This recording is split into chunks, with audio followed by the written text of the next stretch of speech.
I've always been a football fan. I grew up in Miami at a time when the NFL was not playing in Florida, or really in the Sunshine State. So my allegiance in football was first directed to the University of Miami, which was about 20 minutes away from my home. When I became a student at the University of Florida, I became a Gator fan.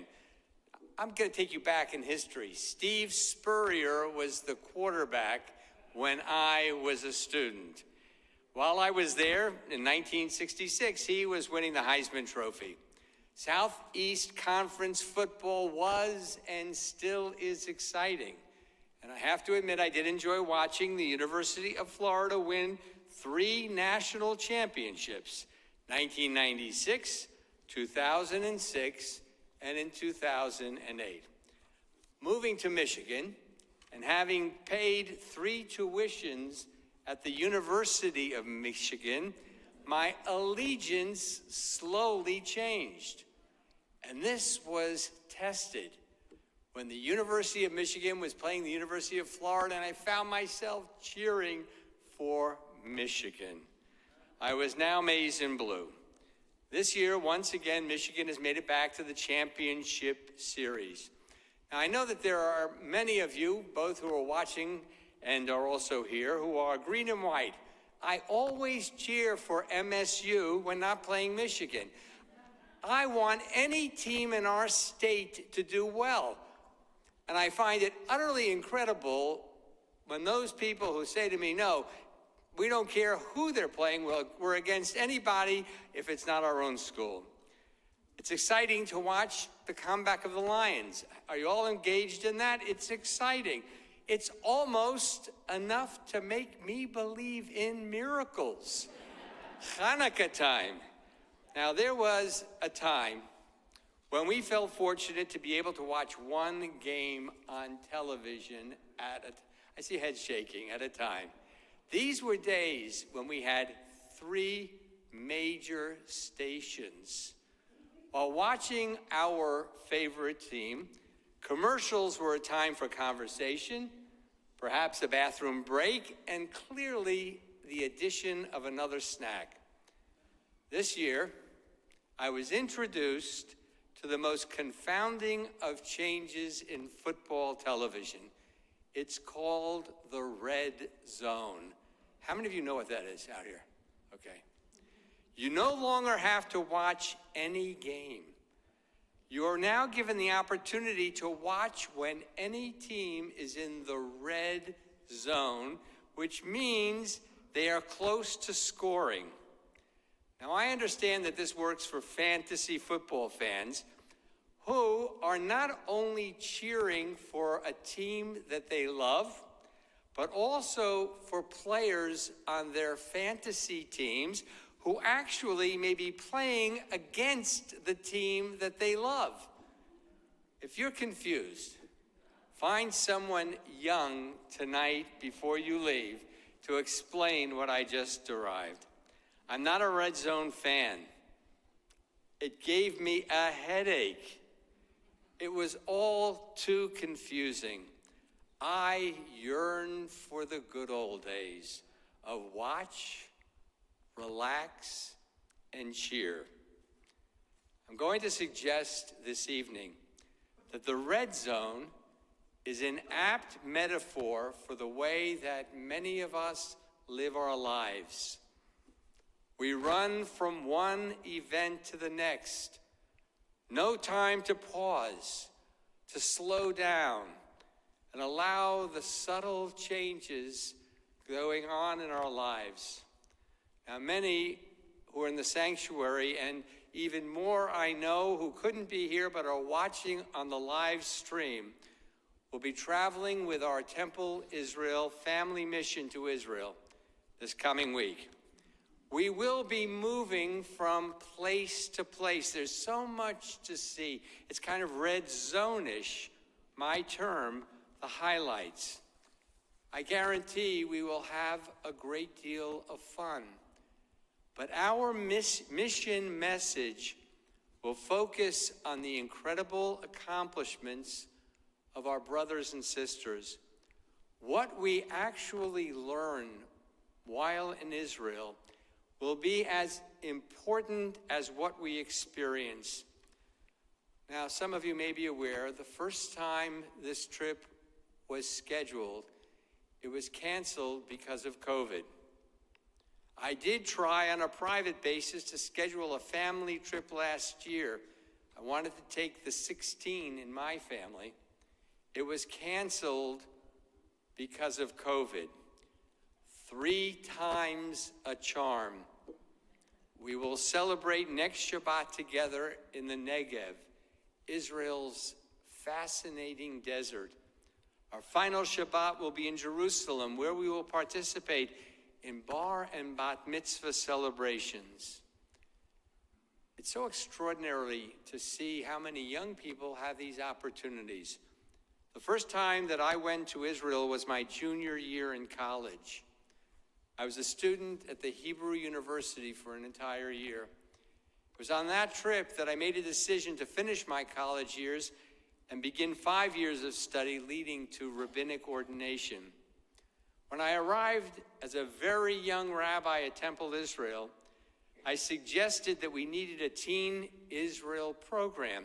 There was no program in our city that was taking teenagers to Israel from within any congregation. Very brave parents sent 18 teenagers with me on a 7-week excursion. And by the way, a 7-week excursion cost $999. Take a deep breath. A 7-week excursion. By the way, we didn't stay in the beautiful accommodations that we now use, but it was incredible. For many years, Susan and our family, we schlepped our little kids. I remember carrying bags filled with formula and finding a bag big enough to carry a little crib in. And it culminated with 2 buses and 80 teens from this community. And then I got unlucky. I got a little older. Paul Yedwab arrived in town, and I passed this trip on to him. And I promise you, of all of the experiences I had to give up during my years, that was the most difficult. It was the most fun being with your teenage children. And then he passed it on the door by door. And this is the group that is now leading your teenagers to Israel. After a few years, parents came to us, many who had sent their children to Israel, now with kids out of the house, able to afford an adult trip, and our adult mission program began. We joined with Federation to participate on 3 miracle missions sent by our community. This is important history. The first bringing over 1,600 participants to Israel. It was amazing to see 3 El Al planes sitting at the airport in Detroit. First time the El Al had ever flown in here, and it was extraordinary. Imagine, this is probably still the largest mission from any community in this country and from our little community of Detroit. There is a 4th mission sponsored by the Federation in March. I want to repeat that. There is a mission sponsored, an adult mission, in March. Still time for you to join. Rabbi Yedwab and his wife, Cantor Michaels and his wife, Susan and I will be on that journey, God willing, if they do not leave us on Masada next week. We are called Temple Israel because Rabbi Leon Fromm, our founding rabbi, was one of the first rabbis within the Reform movement to stand firm on the belief that Zionism was important. We are committed to Israel because we recognize the significant role that our homeland plays in the life of our people. We will travel to Israel to explore the land. We will visit Israel and meet the people.